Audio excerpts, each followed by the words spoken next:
to my channel Vineet Sir Classes.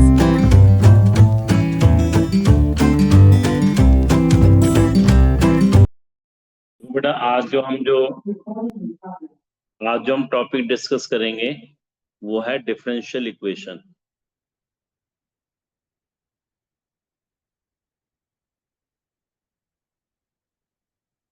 क्या होती है हमारी डिफरेंशियल इक्वेशन? देखो, आपने जब डेरिवेटिव्स पढ़े थे याद होगा, उसमें कुछ प्रूव दैट वाले क्वेश्चन आते थे कि if y equals to this prove that d square y upon d x square minus 6 into d y by d x something. तो वो डिफरेंशियल इक्वेशन ही होती थी। यानी कि एक अगर हमें कोई भी चीज दी हुई है उससे पर्टिकुलर हमें एक प्रूव करना है, वो हमारी डिफरेंशियल इक्वेशन है। तो डिफरेंशियल इक्वेशन में सबसे पहली जो एक्सरसाइज है वो पूछते हैं ऑर्डर और डिग्री की। ठीक है, ऑर्डर एंड डिग्री।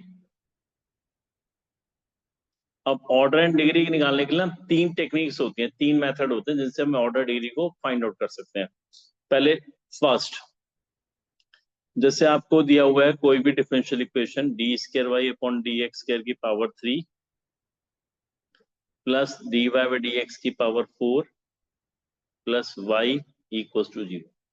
अब इसमें हाईएस्ट जो ऑर्डर है वो है 2।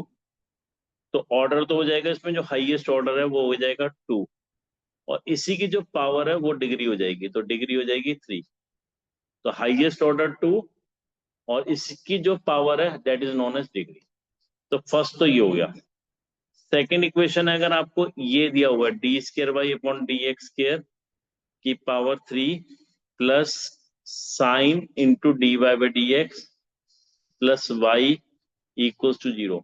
अब इसमें एंगल जो है वो डेरिवेटिव के फॉर्म में है। जब भी एंगल आ जाए या ई की power d y by d x आ जाए, ठीक है, या लॉग के साथ d y by d x आ जाए, मतलब डेरिवेटिव आ जाए, तो डिग्री हमेशा नॉट डिफाइंड होगी।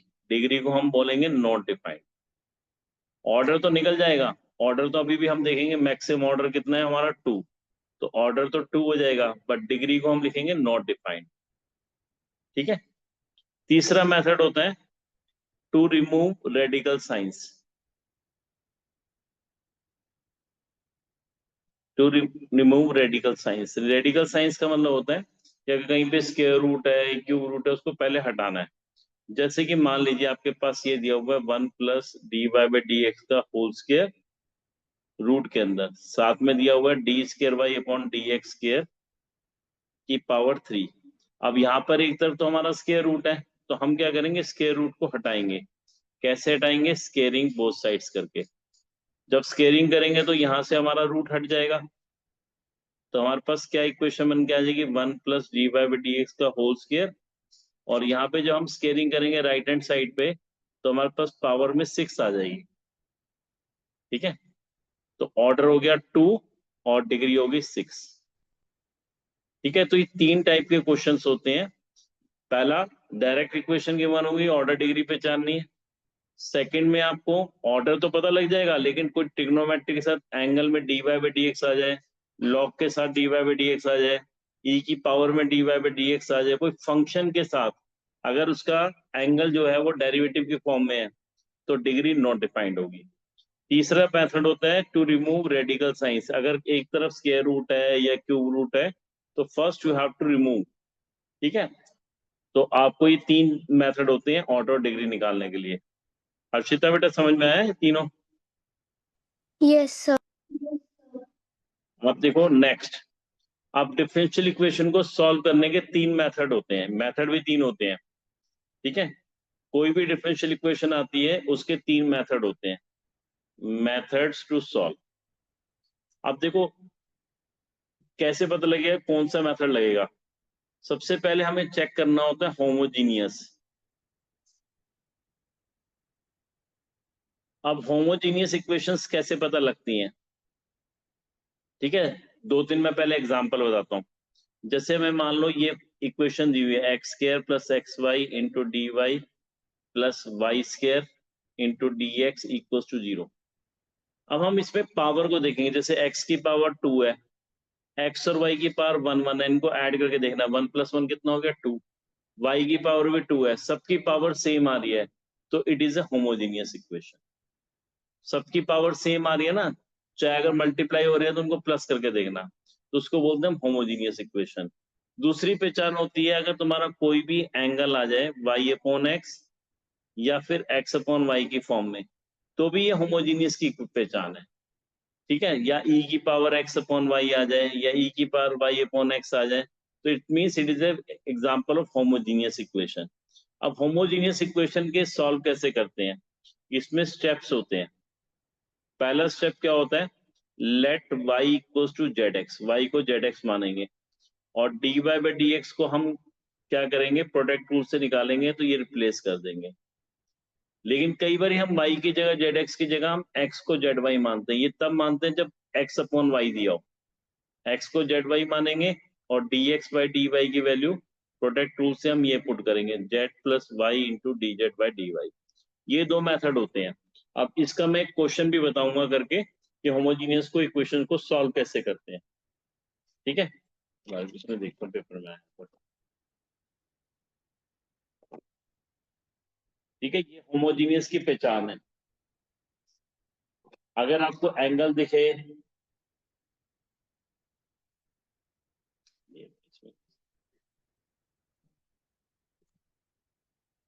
चलिए मैं आपको एक क्वेश्चन बताता हूँ जिसमें होमोजीनियस इक्वेशन क्या उसकी आपको दे रखी होगी।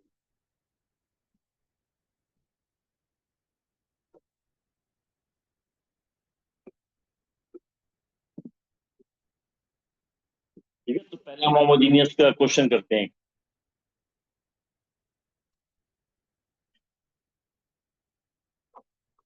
ठीक है, देखो इसमें ना प्रॉब्लम एक आती है, जब हम सेपरेट एक्सरसाइज करते हैं तब तो पता लग जाता है ये होमोजीनियस से होगा, ये इंटीग्रेटिंग फैक्टर से होगा, ये इससे होगा। बट जब मिक्स क्वेश्चंस करते हैं तो हमें पहचान करना कई बार मुश्किल हो जाता है, इसलिए मैं आपको मिक्स क्वेश्चंस ही बताऊंगा कि आपको कैसे इसको करना है। चलिए, ये क्वेश्चन ना सीबीएसई के 2008 के पेपर का है। X square minus y square into d x plus 2xy into d y equal to 0, और इसमें x की वैल्यू भी दी हुई है 1 और y की वैल्यू भी गिवन है।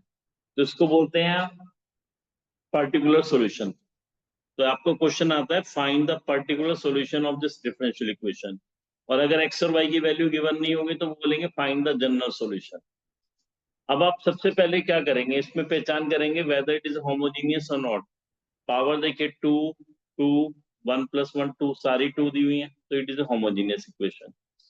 अब आप इसमें सबसे पहले हम इसको dy बाई डी एक्स को अलग करेंगे। कैसे अलग करेंगे, देखो x square minus y square into d x इधर आ जाएगा, ये 2xy इंटू डी वाई को इधर ले जाओ। ठीक है, x square minus y square upon में माइनस 2xy, ये आपकी वैल्यू आ गई dy बाई डी एक्स की। अब मैंने आपको क्या बताया था, y को हमने क्या मानना है, zx, और dy बाई डी एक्स की वैल्यू क्या होगी, z plus x into d z by d x. ठीक है, ये y की वैल्यू होगी। अब हम यहाँ पे पुट करेंगे y की जगह zx, यहाँ पर भी, और dy बाई डी एक्स की जगह हम पुट करेंगे z plus x into d z by d x. अब थोड़ा सिंप्लीफाई करेंगे, देखिए लेफ्ट हैंड साइड में एक्स स्क्वायर कॉमन आ जाएगा। ठीक है, और नीचे minus 2z into x square, x square से एक्स स्क्वायर कैंसिल हो जाएगा। अब आपने इसमें क्या करना है, z वाले वेरिएबल्स को एक तरफ लाना है और x वाले वेरिएबल्स को एक तरफ लाना है।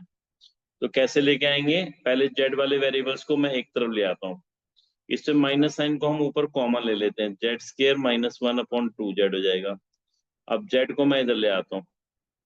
Now if you take the LCM, देखो अगर इसका एलसीएम लेंगे तो हमारे पास क्या आएगा, इसका एलसीएम आएगा जेड स्क्र माइनस 1/2z, पूरे के लिए एलसीएम ले लिया, माइनस 2z स्क्र, और यहाँ पर आ गया x into d z by d x. Z square minus 2z square कितना हो जाएगा, माइनस जेड स्क्र माइनस 1। अब हम इसमें क्या करेंगे, जेड वाली टर्म्स को अलग करेंगे। बस एक बात ध्यान रखना है, dz और dx ये दोनों न्यूमरेटर में रहने चाहिए, तो dx यहाँ रहेगा और यहाँ पर dz रहेगा। अब dx के नीचे तो x आ जाएगा, z वाली टर्म लेंगे तो 2z, माइनस साइन कॉमन ले लो, जेड स्क्र प्लस 1। अब 1/x का इंटीग्रेशन क्या होता है, log x। इसमें z स्क्वायर प्लस 1 को अगर हमने t माना तो z स्क्वायर का डेरिवेटिव 2z होगा, तो ये हमारे पास क्या आ जाएगा dt। तो ऊपर क्या बन गया minus dt by T minus log t, तो log t बच गया। ठीक है, अब यहाँ पे log, जब भी log में आ रहा है तो सारे c भी log में लिखना। अब इसमें log रिमूव करना है, log कैसे रिमूव करेंगे, इसको लिख देंगे log c इंटू एक्स, ये हो जाएगा log t की पावर -1। अब log रिमूव करेंगे तो ये हो जाएगा सी एक्स, t किसे माना था हमने, जेड स्क्वायर प्लस 1 को, तो 1/z स्क्वायर प्लस 1, क्योंकि -1 था तो डिवाइड में आ गया। अब हमें क्या करना है, z की वैल्यू डाल देंगे, z की वैल्यू ये थी, एलसीएम लेंगे, सॉल्व करेंगे, आपके पास इक्वेशन बन के आ जाएगी। जब इक्वेशन बन जाएगी तो इसमें x की y 1 और y की 1 रख देंगे, c की वैल्यू आ जाएगी, तो उससे हमारा आंसर आ जाएगा। ठीक है, अब बताओ इसमें कोई स्टेप में अगर प्रॉब्लम है तो मेरे को बताओ, नहीं तो फिर मैं एक क्वेश्चन आपको करने के लिए दूंगा अभी ऐसे ही।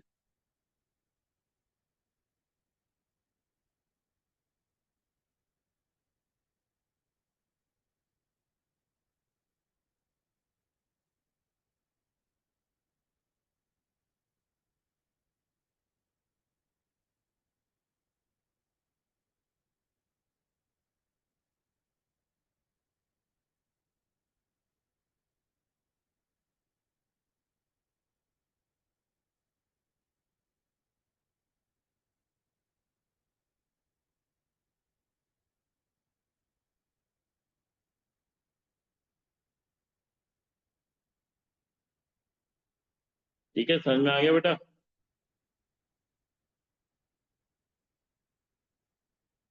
हाँ जी हर्षिता बेटा, समझ में आया। Yes. अब मैं एक क्वेश्चन दे रहा हूँ, उसको ट्राई करना। सीबीएसई 2005, 2011, 2019, 2023, 4 साल लगातार ये ऐसे 4 साल ऐसे क्वेश्चन आया है। ठीक है, 5 में, 11 में, 19 में, 23 में सेम क्वेश्चन, ये लिखा हुआ है सॉल्व, तुम्हारी एनसीईआरटी में भी दिया हुआ है वैसे तो, x into d y minus y into d x equals to root x square plus y square into d x, ये क्वेश्चन है। ठीक है, तो पहला काम आपको खुद करके देखना है कि इसमें ये है तो होमोजीनियस, आपको खुद देखना है बेटा कैसे करेंगे, पहले आप खुद करके देखिए। हम इसको स्टार्ट करते हैं। फर्स्ट ऑफ ऑल आपको इसमें क्या करना है, हाँ, y plus root x square plus y square into d x, आप पहले dy बाई डी एक्स को सेपरेट करेंगे और अदर टर्म्स को आप दूसरी साइड लेके जाएंगे। ठीक है, अब हम करेंगे let y equals to z x, तो dy बाई डी एक्स क्या हो जाएगा हमारा, z plus x into d z by d x, तो z plus x into d z by d x, y की जगह जेड एक्स अपॉन में x, ये हो जाएगा z plus x into d z by d x, x common ले लेना, x common लेते ही वो कैंसिल हो जाएगा आपका, एक्स से एक्स कैंसिल हो जाएगा। ठीक है, अब ये जेड से ये जेड भी कैंसिल हो जाएगा, अब d z by root 1 plus z square बचेगा यहाँ पर, और यहाँ बचेगा डी एक्स बाई एक्स। अब इसका फॉर्मूला लगाना, 1/√x square plus a square का इंटीग्रेशन होता है log z plus √1 plus z square, ये इंटीग्रेशन का फॉर्मूला होता है। लिख देता हूँ formula, dx root x square plus a square का इंटीग्रेशन, ये फॉर्मूला होता है log x plus √x square plus a square, ये फॉर्मूला हमने यूज किया है। यहाँ पर हो जाएगा log x plus log c। अब आपने log हटाना है, जब log हटाएंगे तो यहाँ आ जाएगा z plus √1 plus z square equal to c x, z की वैल्यू y अपॉन एक्स या 1 प्लस वाई स्क्र अपॉन में एक्स स्क्वायर अपॉन ये आ जाएगी, एलसीएम ले लिया मैंने। अब ये आ जाएगा y plus root x square plus y square equals to c x square, क्योंकि एक्स वाला यहाँ आ जाएगा, तो ये आंसर दिया हुआ है।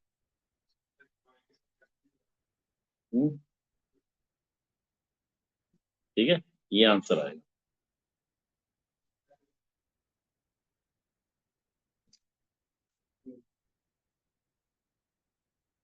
रूट चला गया ना, रूट कहाँ गया? ये रूट ही हट गया तुम्हारा।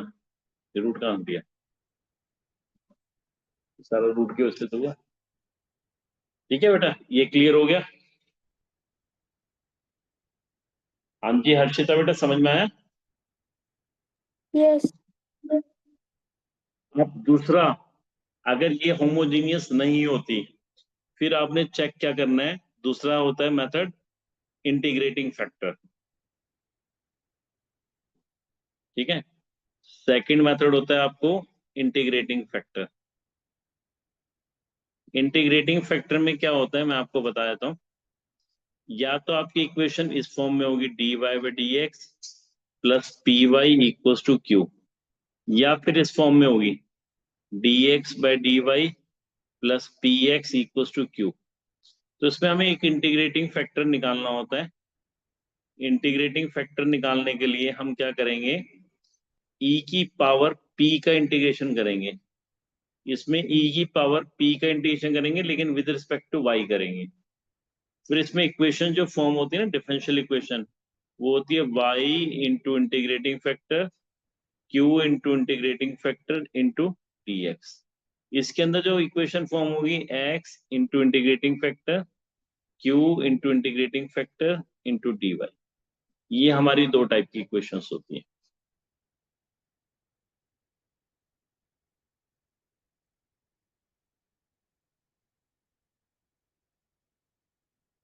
अब इसके ऊपर मैं एक क्वेश्चन बताता हूँ। अभी आज इनके एग्जाम हुआ है जो हमारे मॉडर्न डीपीएस वालों का ना, तो इसमें एक क्वेश्चन आया हुआ है, वही मैं करवा रहा हूँ। ये इंटीग्रेटिंग फैक्टर का ही था।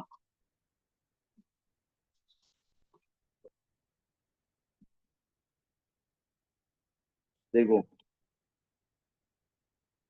ये नोट कर लिया। अब ये solve the differential equation.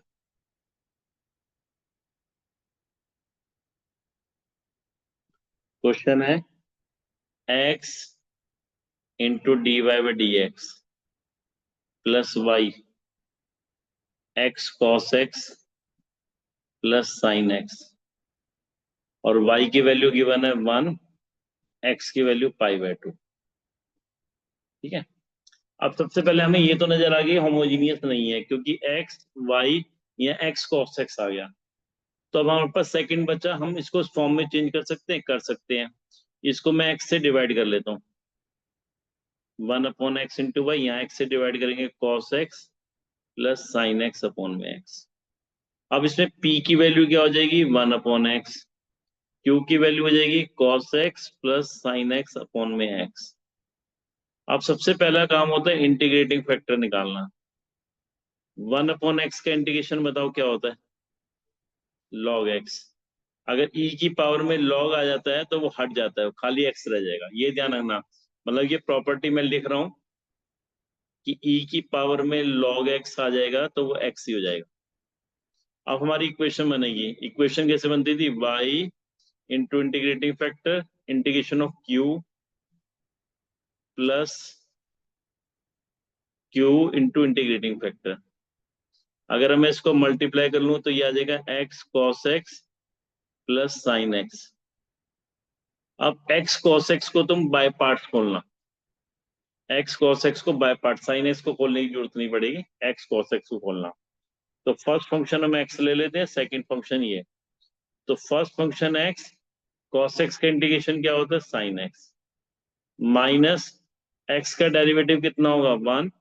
cos x का इंटीग्रेशन क्या होगा? साइन x प्लस ये साइन x का इंटीग्रेशन तो चल ही रहा था, ये कैंसिल हो जाएगा। ठीक है, यहाँ क्या बचेगा अब आपके पास? Plus c। अब y की वैल्यू क्या आ जाएगी? साइन x ठीक है, और x को इधर डिवाइड करोगे तो ये आ जाएगी प्लस सी अपॉन एक्स। अब मैं वैल्यू पुट करता हूँ, y की जगह 1 पुट करता हूँ, x की जगह π/2 साइन π/2। तो साइन π/2 कितना होता है 1, 1 माइनस 1 0, तो c की वैल्यू क्या आ जाएगी 0। तो अब हमारा जो आंसर आएगा वो आएगा y equals to sine x. This will be the final answer. तो सही है, ठीक है, ये आंसर आएगा। किसी स्टेप में नहीं क्लियर हो तो मेरे को बता दो। अब एक क्वेश्चन मैं तुम्हें करने के लिए दे रहा हूँ, let's see.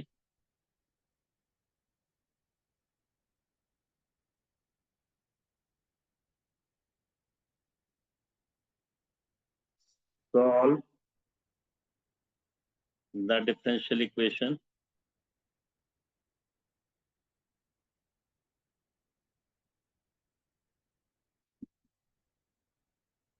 dy by dx plus y tan x 2x plus x के tan x। ठीक है, इसको पहले आप बेटा खुद ट्राई करके देखोगे, फिर उसके बाद हम देखो। अब जो मैं आपको बेटा थर्ड मेथड बताने वाला हूँ ना, जब आपके ये दो मेथड नहीं लगेंगे, ना तो आपका इंटीग्रेटिंग फैक्टर से हो रहा है ना आपका होमोजीनियस से, तो वो होता है variable separable method. It's a very easy method, only you need to separate the variables of, ठीक है, वेरिएबल सेपरेबल मेथड। इसमें आपको क्या करना होता है, सिर्फ y और x वाले अलग अलग करने होते हैं। अब इसका एक सिंपल सा क्वेश्चन है, x की power 5 into d y by d x equals to y की पावर 5। अब ये तो ना तो होमोजीनियस तो है नहीं, ठीक है, ये सिंप्लीफाई हो जाएगी simple, d y upon y की power 5 d x upon x की पावर 5। अब इंटीग्रेशन करेंगे तो सिंपल हो जाएगा, y की पावर -5 + 1 -5 + 1, x की पावर -5 + 1 -5 + 1 प्लस c। तो आपका आंसर आ जाएगा -1/4 y की पावर 4 -1/4 x की पावर 4 प्लस c। ठीक है, अब इसके अंदर एक क्वेश्चन है 1 + x + y + xy into d y by d x equal to 1। ये मेरा बहुत फेवरेट क्वेश्चन होता है। इसमें देखो, ना तो ये होमोजीनियस है, ना आप इसको इंटीग्रेटिंग फैक्टर से कर पाओगे क्योंकि पूरी सिंगल टर्म है, सेपरेट नहीं कर पाओगे। तो अब इसको आपने क्या करना है, 1 + x को एक साथ रख लो, इसमें से y कॉमन ले लो, 1 + x। ठीक है, अब पूरे में से कॉमन ले लो, क्या आएगा इन दोनों में से कॉमन, 1 + x, यहाँ बचेगा 1 + y। ठीक है, अब इसमें y वाली टर्म्स को एक साथ ले जाओ, y 1 + y into d y, ये अलग रहेगा, dx अपॉन 1 + x, इसको अलग कर दो। अब इंटीग्रेशन का बारी आएगी, 1 का इंटीग्रेशन क्या होगा शिवा, y में तो y होगा, y का y² 2, 1 अपॉन 1 + x का log 1 + x प्लस c। तो ये हमारा वेरिएबल सेपरेबल था। ठीक है, अब मैं आपको बताऊंगा नहीं मैं किस मेथड का क्वेश्चन दे रहा हूँ, आपको खुद पहचान करना है, होमोजीनियस से होगा, इंटीग्रेटिंग फैक्टर से होगा या वेरिएबल सेपरेबल से होगा। यही सबसे मेन चीज होती है इसमें। ठीक है, दूं क्वेश्चन, चलो ये क्वेश्चन है, solve the differential equation, solve the differential equation x log x into d y by d x plus y equals to log x। ठीक है, ये आपको करना है। तो पहले फर्स्ट आपको कोशिश करनी है, इसको ट्राई करना है, और अगर नहीं होता तो फिर Like, share and subscribe. Follow for more.